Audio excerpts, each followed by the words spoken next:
Hi students, how are you. बेटा हम organic chemistry पढ़ रहे हैं और जो अपना पिछला टॉपिक था वो physical properties of halo alkanes हम पढ़ रहे थे और उसमें हमने बॉइलिंग पॉइंट स्टार्ट किया। बॉइलिंग पॉइंट के बारे में हमने पढ़ लिया था हेलो एल्केन्स के बारे में। अब मैं थोड़ा सा बॉइलिंग पॉइंट बताऊंगा हेलो अरेंज के बारे में। तो जो बॉइलिंग पॉइंट होगा हेलो अरेंज का वो हेलो एल्केन्स जैसा ही होगा।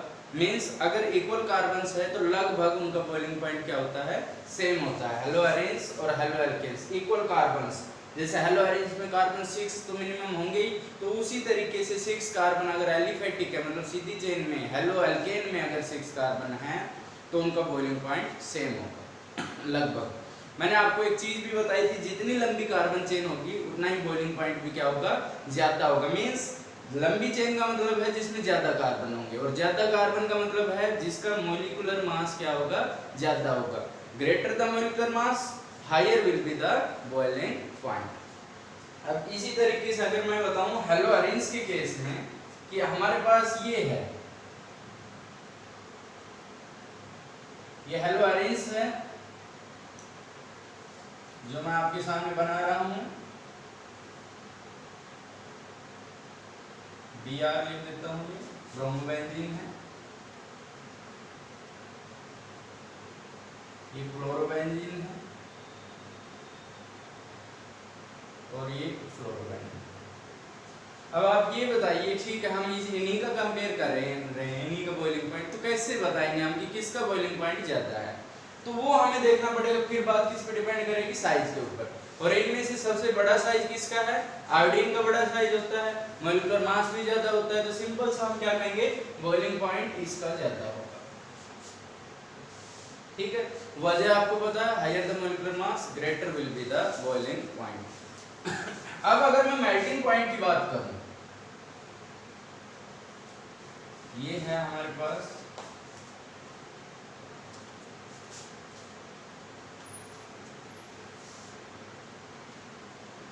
डाइक्लोरोबेंजीन है और डाइक्लोरोबेंजीन में मैं आपको बताता हूं ये आइसोमर्स हैं।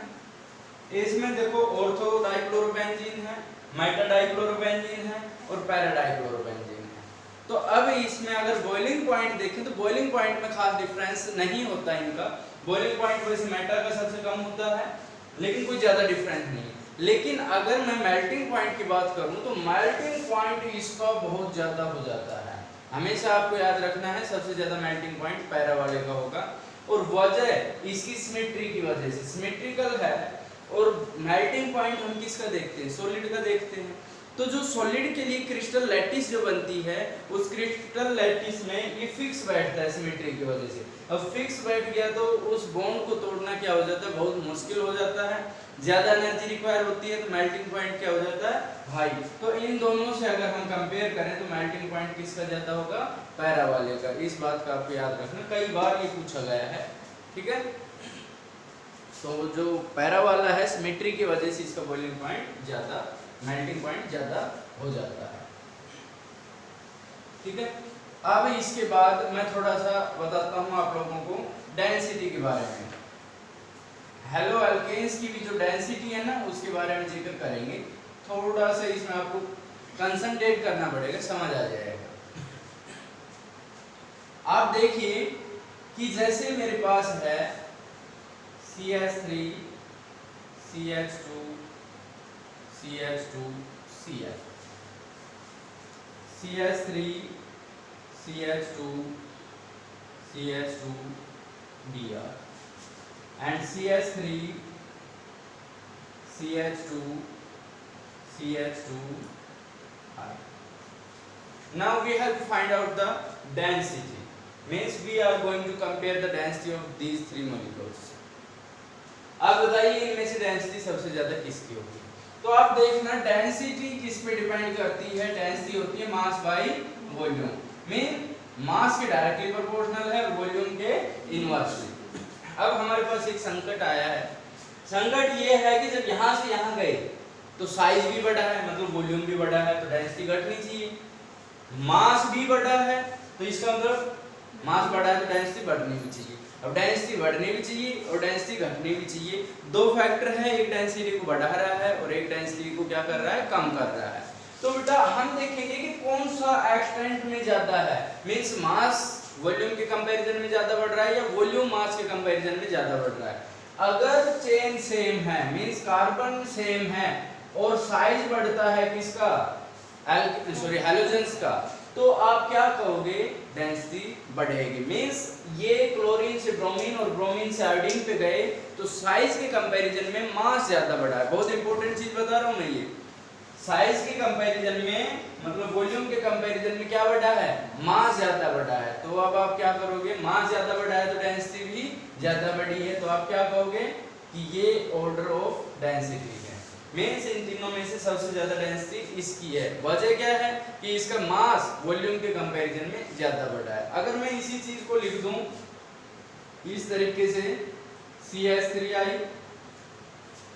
CH3 CH2I and CH3 CH2 CH2I। बेटा अब देखना है आपको इनमें से, अब देखना, अब हमारे पास हैलोजन सेम है, ध्यान दो हैलोजन सेम है लेकिन नंबर ऑफ कार्बन क्या हो रहे हैं, इंक्रीज हो रहे हैं, है ना। अगर नंबर ऑफ कार्बन बढ़ रहे हैं तो उस केस में आप क्या करोगे कि जैसे जैसे कार्बन बढ़ रहे हैं तो मास के कंपैरिजन में वॉल्यूम ज्यादा बढ़ रहा है और वॉल्यूम ज्यादा बढ़ रहा है तो डेंसिटी घट रही है। तो आप क्या कहोगे, सबसे ज्यादा डेंसिटी इसकी होगी, फिर इसकी और फिर इसकी। बहुत इंपॉर्टेंट चीज बता रहा हूं मैं, ये आपको गौर करना है इस चीज पे कि अगर हैलोजन का साइज बढ़ रहा है तो मास ज्यादा बढ़ रहा है, मतलब डेंसिटी बढ़ेगी। अगर कार्बन चेन बढ़ रही है तो डेंसिटी घटेगी। इस पॉइंट को नोट कर लें।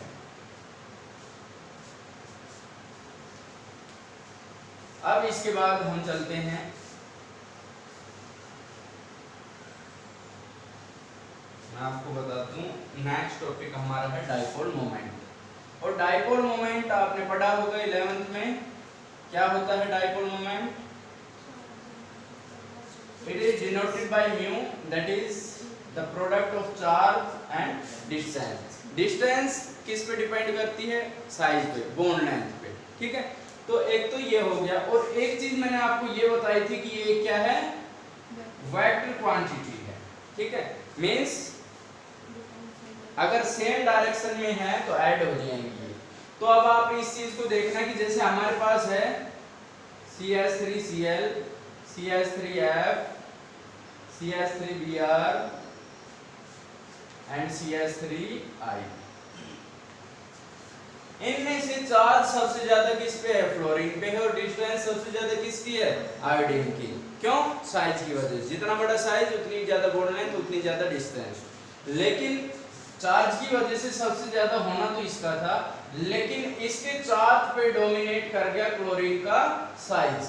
क्लोरीन पे चार्ज भी ठीक है और साइज इससे ज्यादा है, तो फ्लोरीन का होना सबसे ज्यादा चाहिए था, लेकिन सेकंड पोजीशन पे है। ये चीज भी, ये सीरीज अक्सर पूछ ली जाती है। कॉम्पिटिटिव जो एग्जाम होंगे उसमें MCQ जो पूछा जाता है उसमें आपसे क्या कहेंगे कि कौन सा ऑर्डर ठीक है इनमें से, और हम जनरली CH3F को सही बता देते हैं और हमारा क्वेश्चन क्या हो जाएगा, गलत हो जाएगा। तो हमारा ये जो ऑर्डर होगा डाइपोल मोमेंट का वो इस तरीके से होगा, ये आपको याद रखना। अब अगर इसी तरीके से मैं डाइपोल मोमेंट पता करूं किसका, एरोमेटिक कंपाउंड का, इसका अगर मैं बात करूं, जैसे ये है हमारे पास ClCl dichlorobenzene, dichlorobenzene and dichlorobenzene, ठीक है। हमने ये बताया था इसको हम किससे, एरो से रिप्रेजेंट करते हैं, कम इलेक्ट्रोनेगेटिव से ज्यादा इलेक्ट्रोनेगेटिव की तरफ। यहाँ कार्बन है, यहाँ कार्बन है, कार्बन से ज्यादा इलेक्ट्रोनेगेटिव कौन है, क्लोरीन। कार्बन से ज्यादा क्लोरीन, कार्बन से ज्यादा क्लोरीन, कार्बन से ज्यादा क्लोरीन, कार्बन से ज्यादा क्लोरीन, ज्यादा क्लोरीन। हमने कहा था कि अगर सेम डायरेक्शन में है तो ऐड हो जाएंगे, लेकिन अगर अपोजिट डायरेक्शन में है तो कैंसिल आउट। अब ये देखो, ये तो ऊपर की तरफ जा रहा है और ये नीचे की तरफ जा रहा है, तो इसका जो डाइपोल मोमेंट है वो क्या हो जाएगा, जीरो हो जाएगा। क्यों? एक दूसरे को कैंसिल आउट कर रहे हैं, अपोजिट डायरेक्शन में है। अब इनमें देखना, अगर हम देखें फॉर्मूले के हिसाब से देखें तो इसमें थीटा है 120 और इसमें थीटा है 60, ठीक है। अगर आप सिंपली देख के कहो तो ये थोड़ा सा इसके अपोजिट डायरेक्शन में जा रहा है कि नहीं, क्योंकि ये थोड़ा सा क्या जा रहा है, इसी की डायरेक्शन में। तो हम यहाँ से कंपेयर कर सकते हैं कि जो डाइपोल मोमेंट होगा वो ऑर्थो वाले का ज्यादा होगा, किससे? मेटा वाले से। तो ये आपको याद रखना है। तो फिजिकल प्रॉपर्टीज में हमने पढ़ा था, एक तो फिजिकल स्टेट हम पढ़ चुके, बॉइलिंग पॉइंट हम पढ़ चुके, बॉइलिंग और मेल्टिंग पॉइंट पढ़ने के बाद हम डाइपोल मोमेंट हम पढ़ चुके हैं, डेंसिटी हम पढ़ चुके हैं। अब एक चीज और मैं पढ़ा देता हूं, solubility, and that is also very important part. Next point है सोल्यूबिलिटी ऑफ हैलो एल्केन्स।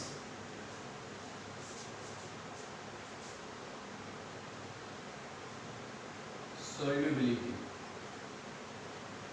अगर मैं आपको सोल्यूबिलिटी बताऊं तो सोल्यूबिलिटी का एक रूल हमने बता रखा है, लाइक डिजोल्व्स लाइक। अगर मतलब पोलर किसमें? पोलर में डिजोल्व होता है, पोलर पोलर में और नॉन पोलर नॉन पोलर में, ठीक है। दूसरी चीज मैंने बताई थी, जो मॉलिक्यूल वाटर के साथ हाइड्रोजन बॉन्ड बनाता है वो वाटर के अंदर क्या होगा? सोल्यूबल होगा, ठीक है। तो अगर मैं बात करूं यहाँ पर हेलो एल्केन CH3Cl और water H2O, H positive OH negative, CH3 positive Cl negative, दोनों पोलर हैं, लाइक डिजोल्व लाइक, डिजोल्व हो जाना चाहिए। लेकिन यही चीज इसको इंपॉर्टेंट बनाती है कि ये डिजोल्व नहीं होते। Halo alkanes does not dissolve in water. Question कैसे आता है? CBSE में कई बार पूछा गया है ये कि जो CH3Cl है या halo alkanes are polar but insoluble in water, why? या कहते हैं कि ये सोल्यूबिलिटी बताओ, सोल्यूबल है या नहीं है। तो आप कहोगे जो हेलो एल्केन्स हैं वो वाटर के अंदर क्या होते हैं? इनसोल्यूबल। पोलर होते हुए भी क्या है? इनसोल्यूबल है। रीजन पूछा जाएगा तो आप रीजन क्या बताओगे? देखो रीजन ये है कि अगर ये हमारे पास है वाटर, ठीक है, वाटर के अंदर हम किसी चीज को डालेंगे तो डिजोल्व होगा, वो पोलर है तो मींस वाटर है H2O और H2O, तो इसके अंदर क्या है? हाइड्रोजन बॉन्डिंग है। ये तो सभी को पता है कि वाटर के अंदर क्या होती है? हाइड्रोजन बॉन्डिंग होती है। और हमारे पास जैसे हेलो एल्केन है CH3Cl, ठीक है। तो जो CH3Cl के मॉलिक्यूल हैं वो ना तो वाटर के साथ हाइड्रोजन बॉन्ड बनाते हैं, जो वाटर के साथ हाइड्रोजन बॉन्ड बनाते हैं वो तो वाटर के अंदर सोल्यूबल है, ये वाटर के साथ ना तो हाइड्रोजन बॉन्ड बनाते हैं। दूसरा, ना इनमें इतनी ताकत है कि ये ऑलरेडी जो वाटर के अंदर एग्जिस्ट कर रहा है हाइड्रोजन बॉन्ड उसको तोड़ पाए, ना तो ये इस बॉन्ड को तोड़ पा रहे हैं, मींस इनसे वीक बॉन्ड है, और ना ही ये वाटर के साथ बॉन्ड बना पा रहे हैं, स्ट्रॉन्ग बॉन्ड मतलब hydrogen bonding. That's why these are insoluble in water, ठीक है। आप क्या कहोगे कि ना तो ये वाटर के साथ हाइड्रोजन बॉन्ड बना पा रहे हैं और ये ना ही हाइड्रोजन बॉन्ड जो वाटर मॉलिक्यूल्स के पास एग्जिस्ट कर रहे हैं पहले से ही उनको डिसोसिएट भी नहीं कर पा रहे हैं। That's why these are insoluble in water. अब हम पढ़ेंगे chemical properties of halo alkanes. कुछ इंपॉर्टेंट रिएक्शंस हैं वो पढ़ेंगे। Chemical properties of haloalkanes।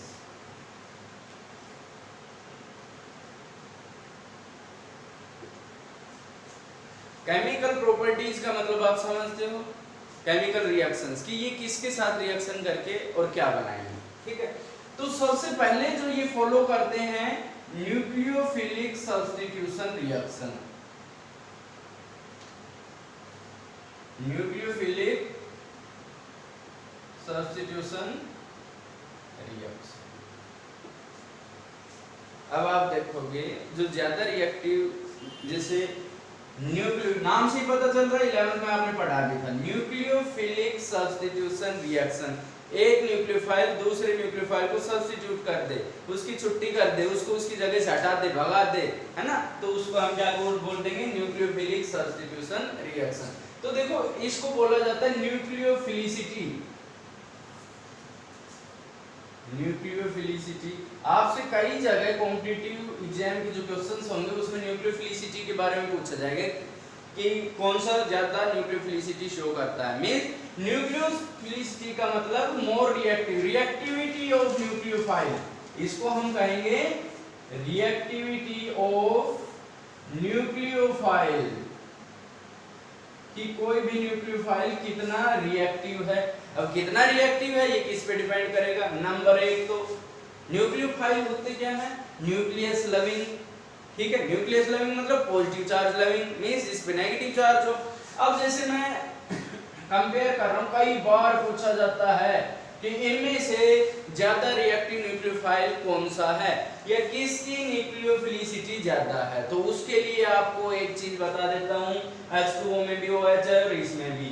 H2O को हम HOH ऐसे लिख सकते हैं, ठीक है, सेम है, लेकिन आपको ध्यान रखना है जिस स्पीशीज पे नेगेटिव चार्ज होगा वो ज्यादा न्यूक्लियोफाइल होगा। मींस इन दोनों से कंपेयर करें तो OH negative is more having more nucleophilicity than H2O, means ये ज्यादा रिएक्टिव न्यूक्लियोफाइल है H2O के कंपैरिजन में। वजह आप समझ गए, मैंने बता दिया है, ठीक है। दूसरी चीज, कंपैरिजन अगर आपसे 3 4 5 का पूछ लिया जाए कि इनमें से कौन सा ज्यादा रिएक्टिव न्यूक्लियोफाइल है, ठीक है, कौन सा स्ट्रॉन्गर न्यूक्लियोफाइल है, तो आप क्या करोगे, आप देखोगे कि जैसे मैं आपको बता देता हूं CH3 पे नेगेटिव है, NH2 नेगेटिव है और OH नेगेटिव है और हमारे पास F नेगेटिव है, ये लिख दिया मैंने, ठीक है। नेगेटिव चार्ज तो सब पे ही हो गया, इसमें तो हमने देख लिया भाई इस पे नेगेटिव चार्ज है, न्यूक्लियोफिल हो। इसमें आप कहोगे जितना कम इलेक्ट्रोनेगेटिव होगा उतना ही ज्यादा न्यूक्लियोफाइल होगा। वजह बता रहा हूं कि जो कम न्यूक्लियोफाइल है वो आसानी से इलेक्ट्रॉन दे सकता है। न्यूक्लियोफाइल का काम क्या है, इलेक्ट्रॉन देना, nucleus loving means positive charge पे अटैक करना। तो आप देखोगे कार्बन कम इलेक्ट्रोनेगेटिव है, नाइट्रोजन उससे ज्यादा है, ऑक्सीजन उससे ज्यादा है, फ्लोरीन सबसे ज्यादा है। तो आप ये कहोगे कि जिसकी इलेक्ट्रोनेगेटिविटी ज्यादा उसकी न्यूक्लियोफिलिसिटी कम, वो कम रिएक्टिव न्यूक्लियोफाइल है। ये बात आपको बहुत ध्यान से समझनी है। अगर ये कंपेयर कराया जाए आपसे कि इनमें से स्ट्रॉन्गर न्यूक्लियोफाइल कौन सा है, तो आप कहोगे ये CH3 नेगेटिव, फिर NH2 नेगेटिव, फिर OH नेगेटिव और फिर F नेगेटिव। और जो स्ट्रॉन्गर न्यूक्लियोफाइल है वो वीकर न्यूक्लियोफाइल को क्या कर देता है, सब्स्टिट्यूट कर देता है, भगा देता है, जमीन छुड़वा लेता है, कब्जा ले लेता है उसकी जगह के ऊपर, ठीक है। अब कैसे लेता है, क्यों लेता है, किस तरह से लेता है, वो चीजें मैं आपको बताने जा रहा हूँ। जैसे कि फर्स्ट रिएक्शन हम पढ़ेंगे, जो न्यूक्लियोफाइल रिएक्शंस हैं, न्यूक्लियोफिलिक सब्स्टिट्यूशन रिएक्शंस हैं, उनके एग्जांपल लेंगे। पहले फर्स्ट एग्जांपल है सब्स्टिट्यूशन बाय अल्कोहल, अल्कोहल के द्वारा, ठीक। तो जैसे मैं आपको बताऊं, हमारे पास है CH3 CH2 Cl, ठीक है। अगर मैं यहाँ पर KOH ले लूं, ये जरूरी है कि एक्वस, एक्वस का मतलब क्या है, वाटर की वर्जन से, ठीक है। तो उस केस में आप क्या कहोगे, यहाँ पर K पॉजिटिव है, यहाँ पर क्या है OH नेगेटिव, यहाँ पर क्या है Cl नेगेटिव। तो जो OH नेगेटिव है ये क्या है, न्यूक्लियोफाइल है, यहाँ पर Cl नेगेटिव है, ये क्या है, न्यूक्लियोफाइल है। तो जो OH नेगेटिव है वो क्या करेगा, Cl नेगेटिव को वहां से भगा देगा, सब्स्टिट्यूट कर देगा यहाँ से, ठीक है। क्या बनेगा, हमारे पास बनेगा CH3 CH2 OH plus KCl। आपको ये पॉइंट याद रखना है, एक्वस है या अल्कोहलिक है। अगर यहाँ पर अल्कोहलिक KOH हो जाता है तो मैं आपको बता देता हूँ एलिमिनेशन रिएक्शन होगी, जो हम नेक्स्ट पार्ट में पढ़ेंगे। आगे रिएक्शंस आएंगी एलिमिनेशन रिएक्शन। तो अभी हम सब्स्टिट्यूशन पढ़ रहे हैं, तो यहाँ हमें क्या लेना पड़ेगा, एक्वस KOH, ठीक है। दूसरा है substitution by alkoxy group, substitution by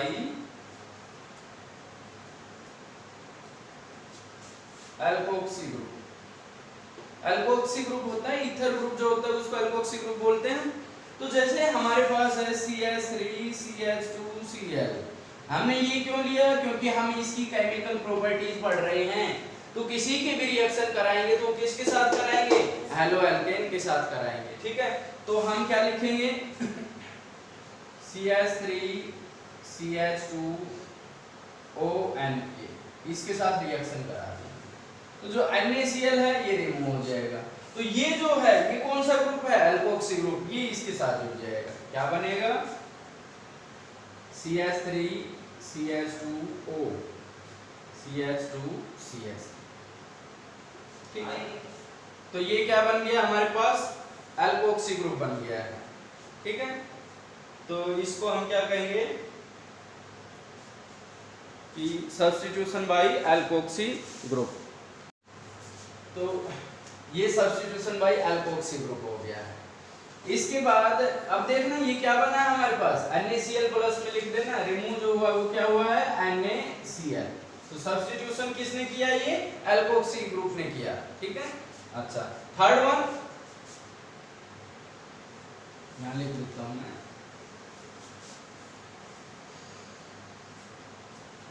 third one substitution by cyano group. Cyano group का मतलब है जैसे CN आपने पढ़ा भी होगा। आपको यहाँ पर एक चीज मैं बताऊंगा, CN है ये न्यूक्लियोफाइल है, लेकिन दो तरह के न्यूक्लियोफाइल है ये। इस तरह के न्यूक्लियोफाइल को हम एम्बिडेंट न्यूक्लियोफाइल बोलते हैं। एम्बिडेंट न्यूक्लियोफाइल वो होते हैं जो दोनों साइड से अटैक कर सके, मींस C की तरफ से भी अटैक कर दे और N की तरफ से भी अटैक कर दे, तो उसको हम क्या कहेंगे, एम्बिडेंट न्यूक्लियोफाइल। तो अब आप देखिएगा जैसे हमारे पास है CH3CH2Cl, ये है हमारे पास। अब मैं अगर इसकी KCl के साथ करा दूं रिएक्शन तो KCl तो रिमूव हो जाएगा, CN इसके साथ लग जाएगा, क्या बनेगा, CH3CH2Cl। ठीक है, प्लस KCl। एक तो ये हो गया। अब ये जो हमें मिला है ये बड़े काम की चीज है, इससे हम कई चीजें बना सकते हैं। जैसे कि हमारे पास है CH3CH2Cl, CN बन गया हमारे पास। अगर हम इसकी H2O के साथ करते रिएक्शन और कंसंट्रेटेड एसिड के साथ जैसे H2SO4, ठीक है, तो क्या होगा, ठीक है, क्या बनेगा हमारे पास, भाई एक ऑक्सीजन है और दो हाइड्रोजन है, तो एक ऑक्सीजन इसके साथ जुड़ जाएगा और दो हाइड्रोजन किसके साथ जुड़ेंगे, नाइट्रोजन के साथ। क्या बनेगा, CH3CH2, इस कार्बन को मिस नहीं करोगे आप। उसके बाद क्या बनेगा, C+O NH2। कौन सा ग्रुप होता है ये, अमाइड बोलते हैं। ठीक है, क्या बोलेंगे इसको, अमाइड। अगर मैं यहां पर लिख दूं CH3CH2Cn और यहां पर 2 मोल्स ऑफ H2O ले लूं मैं, 2H2O, और यहां पर मैंने एसिड ले लिया डाइल्यूटेड H2SO4। ठीक है, तो अब आप इसमें देखोगे कि 2H2O मतलब HOH एंड HOS दो मॉलिक्यूल हैं। ठीक है, तो क्या बनेगा, इस कार्बन के साथ CO कार्बोक्सिलिक एसिड बनेगा COOH, ये ले लिया मैंने ये पार्ट COOH, क्या बना, CH3CH2COOH। बचा हुआ बाद में लिख देंगे, क्या बचा है, एक नाइट्रोजन है और 3 हमारे पास हाइड्रोजन है, तो अमोनिया बन गया NH3। ठीक है, तो इस एक CN हमने प्रिपेयर किया, उससे हमने अमाइड भी बना लिया, कार्बोक्सिल अमोनिया भी बना लिया। ठीक है, उसके बाद अगर मैं कहूं कि CH3CH2Cn है, इसकी मैं रिडक्शन कर दूं किसकी प्रेजेंस में, Na(C2H5OH) की प्रेजेंस में। ठीक है, तो ये जो है इसको हाइड्रोजन प्रोवाइड करेगा। रिडक्शन का मतलब क्या होता है, एडिशन ऑफ हाइड्रोजन। तो क्या होगा इसमें, 4 हाइड्रोजन प्रोवाइड कर रहा है, 2 हाइड्रोजन इसको और 2 हाइड्रोजन इसको। ठीक है, अमाइन बन जाएगा ये CH3CH2, 2 हाइड्रोजन यहाँ लगेंगे, 2 यहाँ पर, तो CH2NH। ये देखिए, तो एक साइनाइड से हमने ये 3 रिएक्शंस और कर ली हैं। इसको मेंडियस रिएक्शन बोलते हैं। इस रिएक्शन को याद रखना, नेम रिएक्शन में यूज होती है, ये अक्सर पूछ ली जाती है, मेंडियस रिएक्शन।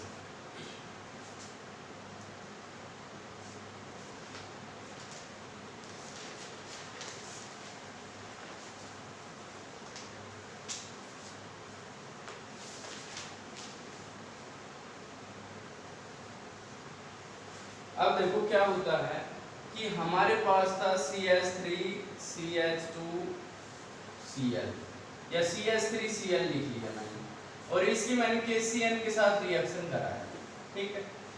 और इसी CH3Cl की मैंने AgCN के साथ रिएक्शन कराया, तो क्या होता है इस चीज को ध्यान से समझना, बहुत इंपॉर्टेंट पॉइंट है। अक्सर पूछा जाता है कि इस केस में क्या होगा, CH3CN प्लस KCl बनेगा, जबकि इस केस में CH3NC प्लस AgCl बनेगा। ये चीज तो मैं पहले क्लियर कर चुका हूं कि जो CN है ये क्या है, एम्बिडेंट न्यूक्लियोफाइल है, मतलब दोनों तरफ से जुड़ सकता है। तो इस केस में ये C की तरफ से जुड़ रहा है, इस तरफ केस में ये किसकी तरफ से जुड़ रहा है, N की तरफ से। तो आप लोगों को ये ध्यान रखना है कि एक तो कई बार क्या करेगा, वो ऐसे दे देगा कंप्लीट द रिएक्शन, या फिर ऐसे दे देगा कंप्लीट द रिएक्शन। तो आपको ध्यान रखना है कि अगर KCN है तो C की तरफ से जुड़ेगा, और AgCN है तो किसकी तरफ से जुड़ेगा, N की तरफ से। पहला पॉइंट तो ये है। कई बार वो क्या करता है, रीजन पूछ लेते, वजह क्या है, तो रीजन आप बताओगे। आपको सिंपल कह देना है कि KCN है वो आयनिक है, और AgCN है वो कैसा है, कोवैलेंट है, because KCN is ionic while AgCN is covalent. तो ये आयनिक होने की वजह से क्या हुआ और ये कोवैलेंट होने की वजह से क्या हुआ, वो मैं आपको समझा रहा हूं। जैसे कि हमारे पास है CH3Cl प्लस K पॉजिटिव है और Cn कैसा हो गया, नेगेटिव हो गया। आयनिक का मतलब यही है, ये आयन टूट जाएंगे। तो इसमें बेटा जो आपको देखने वाली चीज है कि Cl क्या गया, इलेक्ट्रॉन पेयर ले गया, Cl पे नेगेटिव और CH3 पे पॉजिटिव। इस CH3 को इलेक्ट्रॉन चाहिए, इसको इलेक्ट्रॉन कौन दे सकता है, कार्बन भी दे सकता है क्योंकि यहाँ से इलेक्ट्रॉन मिलेंगे, इसको नाइट्रोजन दे सकता है क्योंकि नाइट्रोजन पे ऑलरेडी इलेक्ट्रॉन पेयर है, ठीक है। तो इसके साथ C भी जुड़ सकता है और N भी जुड़ सकता है, क्यों, क्योंकि इलेक्ट्रॉन कौन दे सकता है, C भी दे सकता है और N भी दे सकता है। लेकिन इसकी तरफ से इसके साथ कार्बन ही जुड़ेगा, क्योंकि कार्बन कार्बन जो बॉन्ड है वो स्ट्रॉन्गर होता है किससे, कार्बन नाइट्रोजन बॉन्ड से। तो ये स्ट्रॉन्गर बॉन्ड बना के ज्यादा स्टेबल होना चाहेगा, तो इसका जो ये इलेक्ट्रॉन है ये देगा CH3 को, तो क्या बनेगा, CH3Cn प्लस K पॉजिटिव के साथ क्या आ गया, Cl नेगेटिव आ गया, ठीक है। अगर मैं कोवैलेंट की बात करूं तो अब आप देखना, जैसे हमारे पास है CH3Cl प्लस AgCN। अब ये कोवैलेंट है, मतलब इस पे चार्ज नहीं आया, जो इलेक्ट्रॉन पेयर है केवल किसके पास है, नाइट्रोजन के पास है। अब जो इलेक्ट्रॉन दे पाएगा कौन दे पाएगा, केवल नाइट्रोजन दे पाएगा। जब नाइट्रोजन इसको इलेक्ट्रॉन पेयर देगा, इस पे पॉजिटिव है इस पे नेगेटिव है, ठीक है, फिर C इसका इलेक्ट्रॉन पेयर देगा। तो ये क्योंकि इस केस में अवेलेबल ही इलेक्ट्रॉन पेयर किसके पास है, नाइट्रोजन के पास, इलेक्ट्रॉन दे ही नाइट्रोजन सकता है, इसलिए ये किसकी तरफ से जुड़े, नाइट्रोजन की तरफ से, CH3NC प्लस AgCl।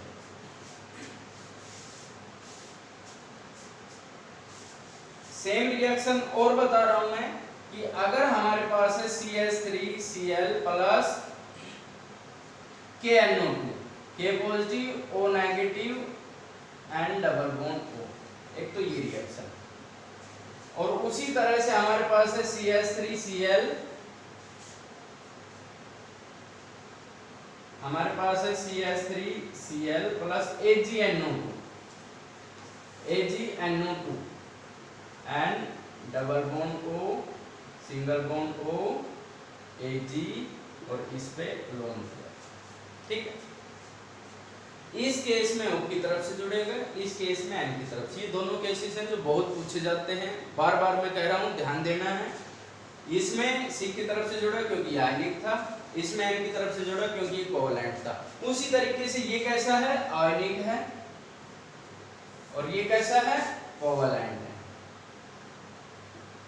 आयनिक की वजह से O पे नेगेटिव है, तो ये जो नेगेटिव है ये किसको दे देगा, CH3 को दे देगा। तो CH3 किसकी तरफ से जुड़ेगा, O की तरफ से, CH3ONO। ठीक है, इस केस में आयनिक है नहीं है, ये कोवैलेंट बॉन्ड है, तो जो इलेक्ट्रॉन पेयर है वो ओनली किसके पास है, ऑक्सीजन के पास है। तो ये किसकी तरफ, सॉरी नाइट्रोजन के पास है, तो ये किसकी तरफ से जुड़ेगा, नाइट्रोजन की तरफ से। तो क्या बनेगा, CH3NO2 प्लस AgCl। ये दोनों रिएक्शन आपको घर जाकर पढ़ना है, आपको ध्यान से पढ़ना है, बार बार देखना है, बार बार समझना है। नहीं समझ आए तो मेरे को बताना, मैं फिर से समझाऊंगा। ठीक है, कि अगर KCN के साथ है तो C की तरफ से जुड़ेगा, क्यों, क्योंकि आयनिक है। AgCN है तो N की तरफ से जुड़ेगा क्योंकि कोवैलेंट है। ठीक है, आयनिक में क्योंकि C पे भी नेगेटिव है तो ये C की तरफ से जुड़ेगा। इसमें C के पास इलेक्ट्रॉन ही नहीं है तो नाइट्रोजन की तरफ से जुड़ेगा। ये वाला जो है, इस केस में जैसे इसमें तो सिल्वर से जो के पोटेशियम है हमारे पास, पोटेशियम से ऑक्सीजन ने इलेक्ट्रॉन पेयर ले लिया, तो इस पे क्या है, नेगेटिव चार्ज है, इसने इसको दे दिया, इसके साथ जुड़ गया उसकी तरफ से।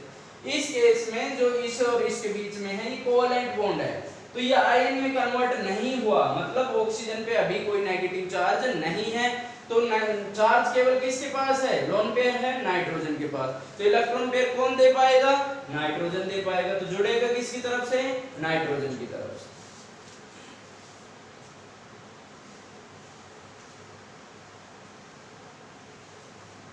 तो ये जो रिएक्शन थी, मेन रिएक्शन मैं करा चुका हूँ। रिएक्शन विद अमोनिया भी हम कर सकते हैं, कि जैसे हमारे पास है CH3 CH2Cl, और मैं इसके अमोनिया के साथ करा दूं NH3 के साथ अल्कोहल की प्रेजेंस में। ठीक है, C2H5OH, तो एक H के साथ एक Cl रिलीज हो जाएगा और NH2 लग जाएगा, अमाइन बन जाएगा, CH3 CH2 NH2 plus HCl। ठीक है, इसी तरीके से CH3Cl प्लस NaSH, इसको बोलते हैं सोडियम हाइड्रोसल्फाइड। ठीक है, CH3 के साथ क्या लग जाएगा, NaCl रिमूव हो गया, CH3 के साथ क्या जुड़ गया, SH प्लस NaCl, इसको थायो अल्कोहल बोलते हैं। ठीक है, एसिड जब जुड़ता है तो इसको हम क्या बोलेंगे, थायो अल्कोहल। ठीक है, ये मैं बता क्यों रहा हूँ, ये कई बार कन्वर्जन में पूछ लिया जाता है, कन्वर्ट क्लोरोमीथेन इनटू थायो अल्कोहल। तो आपको अगर थायो अल्कोहल का पता है तो ही आप उसमें कन्वर्ट कर पाओगे, वरना आप नहीं कर पाओगे। तो ये रिएक्शंस है मेन जो आपको पढ़नी है। These are the chemical properties of hello alkanes. अब मैं आपको दो तरह के रिएक्शंस और बताऊंगा, और ये समझो, मेरी बात मान के चलो कि अगर जिंदगी में आप केमिस्ट्री पढ़ोगे, इससे आगे कोई टेस्ट दोगे, तो यहाँ आपकी मुलाकात इनसे जरूर होगी। ठीक है, तो जो सब्स्टिट्यूशन रिएक्शन है, न्यूक्लियोफिलिक सब्स्टिट्यूशन रिएक्शंस, उसकी टाइप बता रहा हूँ। तो पहली है SN2 reaction, SN2 reaction, substitution nucleophilic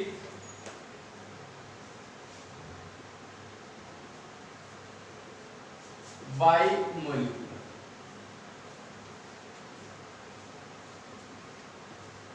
ठीक है, ये रिएक्शन है substitution nucleophilic bimolecular. Substitution nucleophilic और 2 किसको रिप्रेजेंट कर रहा है, बाइमोलिकुलर। तो अब आप क्या कहोगे कि जैसे हमारे पास है CH3Cl बेटा, और इसमें OH नेगेटिव है, वो न्यूक्लियोफाइल है, इसने अटैक कर दिया, ये रिएक्शन है। तो इसके लिए हम पढ़ेंगे। ठीक है, तो इसके लिए हम पढ़ेंगे, तो पहला स्टेप मैं लिख देता हूं कि इसमें है, ये जो फॉलो करती है, it follows second order reaction, second order reaction, बहुत इंपॉर्टेंट चीज बताऊंगा ये मैं आपको। सेकंड ऑर्डर रिएक्शन का मतलब क्या है, रेट है वो डिपेंड करता है किस पे, बोथ ऑफ द रिएक्टेंट।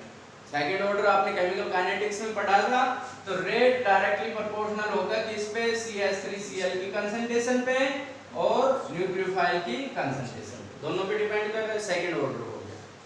दूसरी जो चीज मैं आपको बताने जा रहा हूं, the second one is it is one step reaction. ये जो रिएक्शन है ये एक ही स्टेप में टेक्स प्लेस कर जाता है। अब कैसे करती है वो मैं आपको बताऊंगा, एक एक स्टेप को, एक एक चीज को आपको बड़े ध्यान से समझना है। जैसे हमारे पास है CH3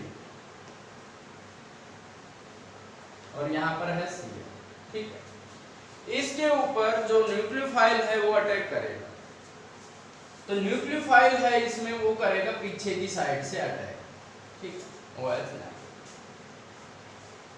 Cl ज्यादा इलेक्ट्रोनेगेटिव है, इसलिए इस पे थोड़ा सा नेगेटिव चार्ज और इस पे थोड़ा सा कैसा चार्ज आ जाएगा, पॉजिटिव चार्ज आ जाएगा। इसने इस पे पीछे से अटैक किया है, तो देखो क्या होगा, ये एक बीच की स्थिति बनेगी कि कार्बन है, यहाँ पर हाइड्रोजन है, हाइड्रोजन है, हाइड्रोजन है, हल्का सा बॉन्ड इसके साथ कौन बना लेगा, OH नेगेटिव और Cl नेगेटिव।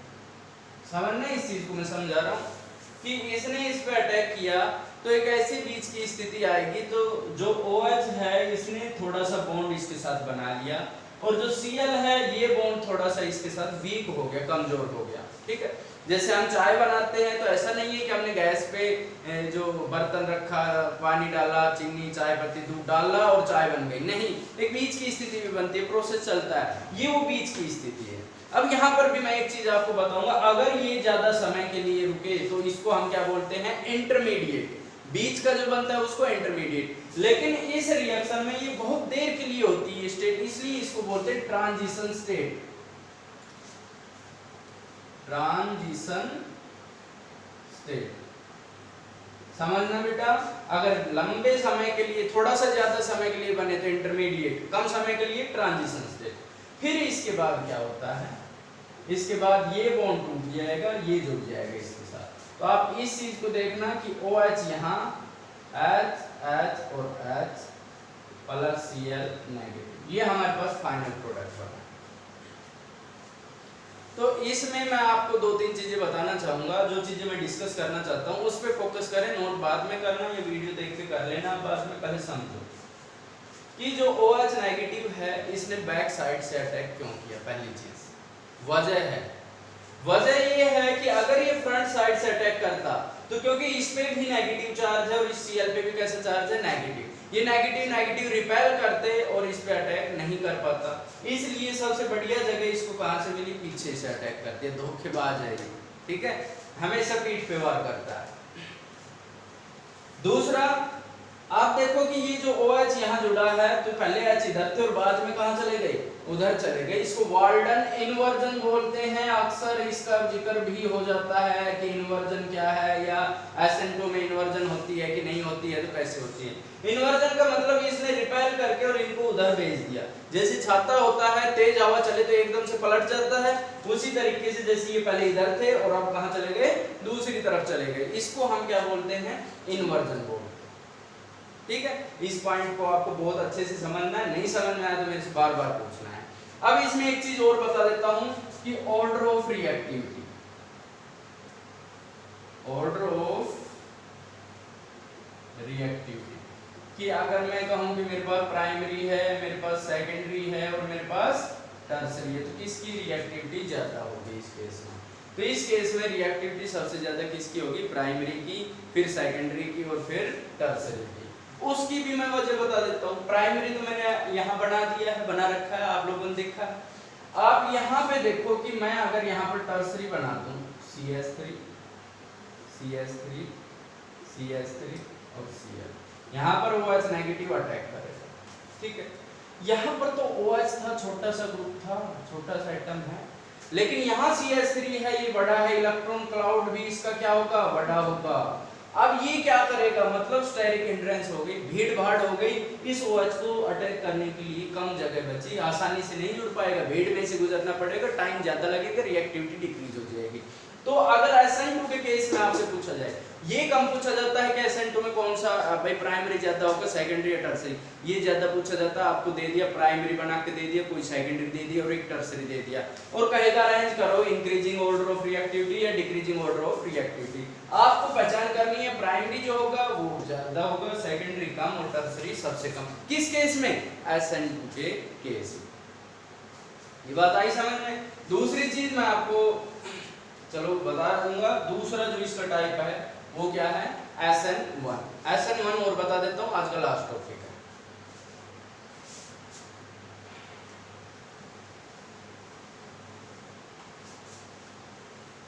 ध्यान से समझना है। SN2 और SN1 का नेक्स्ट जो वीडियो होगा, पहले उसमें हम इसके एग्जांपल्स रखेंगे, इसमें बार बार कैसे क्वेश्चन आते हैं वो बताएंगे। तो अब आता है हमारे पास SN1, मतलब सब्स्टिट्यूशन न्यूक्लियोफिलिक यूनिमोलिकुलर।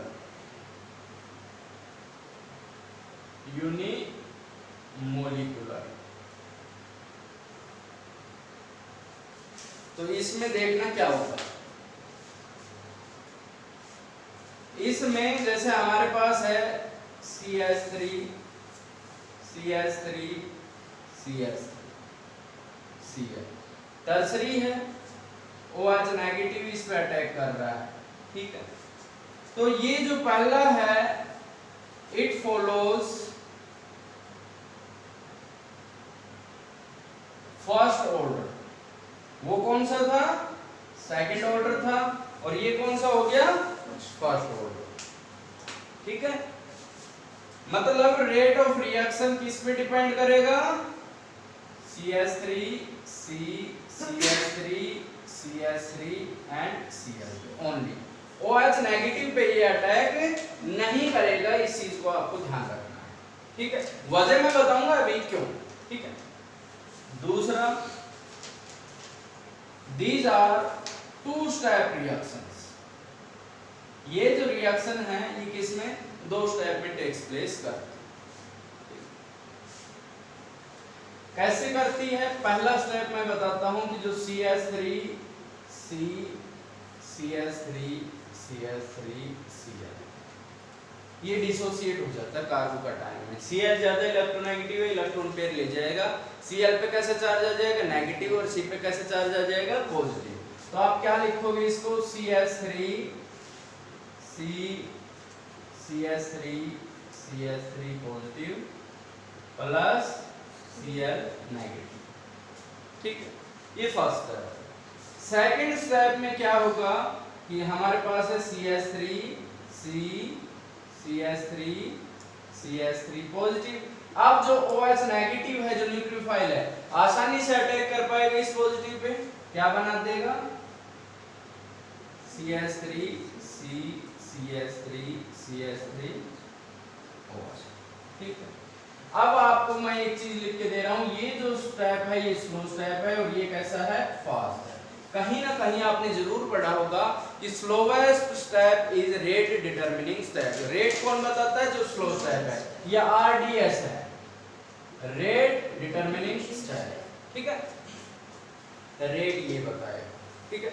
हमने कहा था रेट डिपेंड करता है इसकी कंसंट्रेशन पे। आप बताओ इस पे डिपेंड कर रहा है कि नहीं? यही हमने बताया था। अब एक्चुअल में ये इस पे डिपेंड कर रहा है, इसीलिए ये कैसा है? फर्स्ट ऑर्डर रिएक्शन, ठीक है। अब इसमें एक चीज और बता रहा हूं मैं, इसमें रिएक्शन इंटरमीडिएट कौन है? कार्बोकैटायन है, ठीक है। और मैंने जिसमें बताया था, जिस भी रिएक्शन में कार्बोकैटायन क्या हो? रिएक्शन इंटरमीडिएट हो, टर्सरी सबसे ज्यादा रिएक्टिव होगा, because tertiary carbocation is most stable. तो ऑर्डर ऑफ रिएक्टिविटी मैं आपको बता रहा हूं क्या होगा? Tertiary, secondary, primary. इसमें आपको रीजन लिखना है, पहले वाले में SN2 में कि प्राइमरी ज्यादा रिएक्टिव होता है क्योंकि टर्सरी में स्टेरिक एंड्रेंस ज्यादा हो जाती है। इसमें क्या कहोगे? Because tertiary carbocation is most stable। Tertiary carbocation is most stable। ये जो SN1 और SN2 है ना, इस पे तो आपको कहीं ना कहीं क्वेश्चन मिले ही मिले। बहुत इंपॉर्टेंट चीज मैंने बताई है। दूसरी चीज मैं आपको और समझा रहा हूं कि slowest step is rate determining step 5। एक कंपनी है साइकिल बनाती है, ठीक है, साइकिल बनाती है, उसने एक दिन में भाई पेयर्स में पहिए बनाए 50 व्हील्स बना दिए उसने, ठीक है, 60 सीट्स बना दी, स्टीयरिंग जो उसका हैंडल होता है वो 45 बनाई, ठीक है, बाकी सारी चीजें ज्यादा बनी, सबसे कम बने क्या, हैंडल, ठीक है। तो साइकिल कम से कम मतलब कितनी बन सकती है कंप्लीट साइकिल, जो स्लो स्टेप है, सबसे धीरे स्टेप चला है 45 साइकिल बनेगी, उससे ज्यादा जो बनेगी मान लो 60 बन गई तो उसमें 15 ऐसी होंगी जिन पे हैंडल नहीं होगा, ठीक है ना। कंप्लीट साइकिल कौन बताएगा कि कंप्लीट, जो स्लोवेस्ट स्टेप होगा, तो ये जो स्लोवेस्ट स्टेप है यही बताएगा कि रेट ऑफ रिएक्शन क्या है, ठीक है। कल इसके हम एग्जांपल्स वगैरह करेंगे। Thank you.